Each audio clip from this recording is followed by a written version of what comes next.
Guys, I went out last night and I drank more than I planned to drink and ended up coming home a lot later than I wanted to come home. So I'm going to explain how that all happened, and then I'm going to show you how you can take what I'm going to share in this message and apply it to your own life, but not in terms of alcohol. I know that most of you are in high school, but in terms of other things like social media. I've got like a game that you can now do with yourself. So last night me and my friends, we head off to this wine bar. On the way there, I told myself literally I only want to have one, maybe a maximum of 2 glasses of red wine. However, we get there, we meet 1 or 2 other people. The conversations are amazing. We're having such a great time. Before I even realize it, I'm on glass number 3. And so, I ended up just drinking more than I planned and ended up coming home a lot later than I wanted to. So what I've learned to do in life is I woke up this morning and I realized, that isn't the best, Kevin.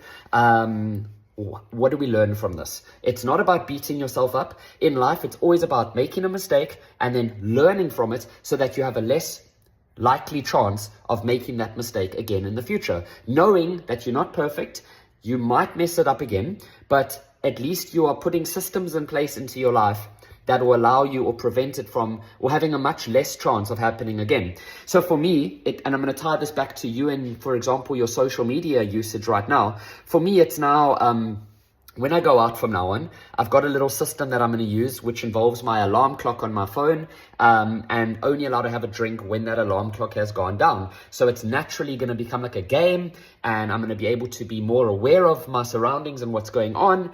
And so with you and social media, for example, because I know that that's quite an addictive thing, and it's an area where learners are messing up a lot. So maybe you set out for yourself, right? Think about it. Think about, in an ideal world, how much time would you want to actually spend on social media per day? Maybe that's 30 minutes a day, right? That sounds like a good enough time. Think about that. 30 minutes of scrolling, that sounds fantastic.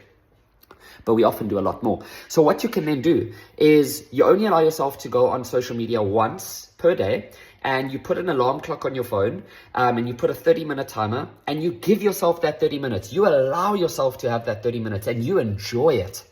But then when that alarm clock goes off, you then have to be very strong inside yourself and say, thank you, that's my 30 minutes, I'm done. Then suddenly you've learned from your mistakes of always going on social media, always making a mistake, and then you build a system into your life that helps with that. That is how you learn in life. You're going to make mistakes, but if you want to be successful and you want to be the best version of yourself, you learn. And so you build systems that will help you to do that in a easier kind of way.